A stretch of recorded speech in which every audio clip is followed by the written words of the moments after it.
নমস্কার বন্ধুরা, কেমন আছো সবাই? ববিতা ব্লগ চ্যানেলের নতুন একটা ভিডিওতে সবাইকে আবারও অনেক অনেক স্বাগত জানাচ্ছি।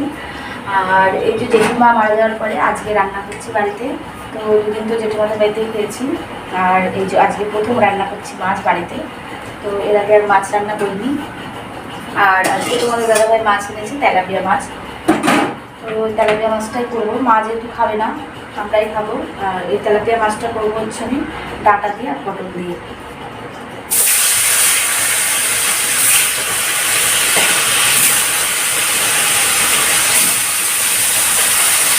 এই প্রেগনেন্সির সময় আমার একটু জ্যান্ত মাছটা খেতে বেশ ভালো লাগছে। আর ওই রুটি কাতলা মাছগুলো সেরকম একটা ভালো লাগছে না খেতে। তার জন্য এই তোমাদের দাদাভাই সবসময় চেষ্টা করে জ্যান্ত মাছগুলো আনারই। এই জ্যান্ত মাছের ঝোলটা হলেও আমার বেশ ভালো লাগে খেতে। আমি যে মাছ ভাজি বসিয়েছি, আর মাছটা হয়ে গেলে কড়াই গ্যাস সব কিছু নেবো। আর তারপরে নিরামিষ রান্না করবো। আর মাছ যেহেতু নিরামিষ খাবে, তাই এখানে দেখো মাছ দিয়ে করবো হচ্ছে এই জন্য লাউ ঘন্ট করবো। আর এই কলমি শাক কেটে দিয়েছি, কলমি শাকটা হয়ে তো মাছটা হয়ে যাওয়ার পর সব কিছু মুখে পরিষ্কার করে তারপরে আবার এগুলো করবো। আর এগুলো আমি কাজের চিন্তার জন্য আগে কেটে রেখেছি, কেননা এই টাইমটা খুব গরম পড়ে যায়। এই কারণে আমি সকালবেলা যখন রান্না করি তখন এগুলো কেটে রেখেছি। আর এখন শুধু ঝটপট করে রান্নাটা করে হয়ে যাবে। আর আজকে সকালে স্নানও করে নিয়েছি একবারে। তো স্নানটা ঝামেলা নেই। আজকে দোকানে যাওয়ার আগে কিংবা দোকান থেকে এসে গা দেবো, চালু হয়ে যাবে। এই গরমের দিনে দুবার না করলে থাকতে পারবো না, সেই কারণে সকালে একবার করছি আর রাত্রে। ওদিকে তো রান্না বসে দিয়েছি, আর এদিকে ঘরে এসেছি। ঘরে এসে অনেককে আবার পড়াগুলো দেখিয়ে দিতে হচ্ছে। ও স্কুলে যে হোমওয়ার্কগুলো দিয়েছিলো, প্রচুর হোমওয়ার্ক। তো আন্টি সেইগুলো দিয়ে গেছে, আর সেগুলো বাড়িতে করে কিছু কিছু, আর কিছু কিছু আন্টিও করাচ্ছে। তো এইভাবে করে অনেকে ছুটিটা কাটছে। তো এত গরমে বাচ্চা কাচ্চারা যতক্ষণ পারবে ঘরে এঙ্গেজ রাখতে কিছুটা কিছু দিয়ে। তো অনেককে সেরকমই আমি ঘরে কিছু না কিছু দিয়ে ব্যস্ত রাখি, বাইরে বেরাতে দিচ্ছি না, খুবই কম বাইরে বেরাচ্ছে। তো এই রোদ্রের মধ্যে বাইরে বড়োদেরই কষ্ট হচ্ছে, আর ছোটোদের তো ওরা বুঝবে না, ওরা বাইরে বেরিয়ে যাবে, কিন্তু তারপরে শরীরটা ওদেরই খারাপ করবে।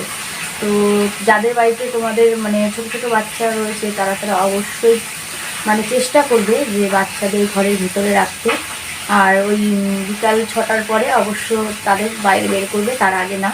কেননা এই টাইমটুকু সারাটা দিনে প্রচণ্ড রোদের তাপ থাকছে, শরীরটা খারাপ হওয়ার চান্সটা সবসময় বেশি থাকছে। তো রান্নাবান্না সব কমপ্লিট, আর এখন হচ্ছে বসেছি খেতে। তো খেতে তো বসেছি ঠিকই, কিন্তু যা গরম আর কিছু ভালো লাগছে না।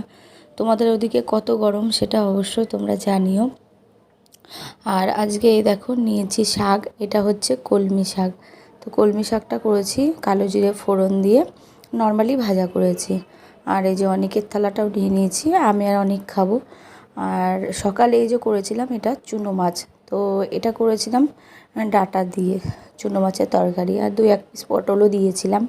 তো মাছগুলো সকালবেলা তোমাদের ভাই এটা দিয়ে টিফিন নিয়ে গেছে। আর দুপুরবেলা আমি করেছি হচ্ছে তেলাপিয়া মাছ, তোমাদের দাদাভাই তেলাপিয়া মাছ দিয়ে এছিল এনে।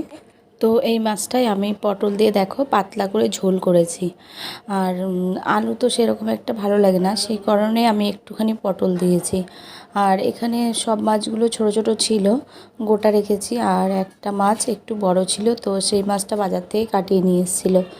তো চলো এখন সকালের মাছটা একটু নেব, ঝোল তরকারিটা নেব। আর এখানে এই মাছের মাথাটা রয়েছে, তো সেই মাথাটাই নেব। দেখেছো একদম পাতলা ঝোল করেছি কিন্তু।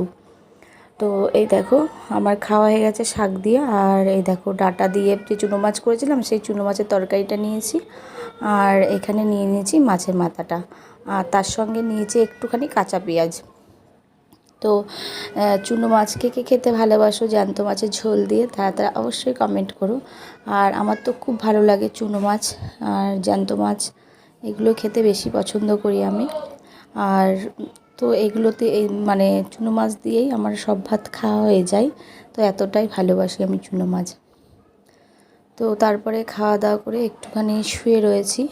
তো এখন বাজে হচ্ছে 4:45, আর আধা ঘন্টা রেস্ট নিয়ে চলে যাব দোকানে। তো আবার দোকান খুলতে হবে।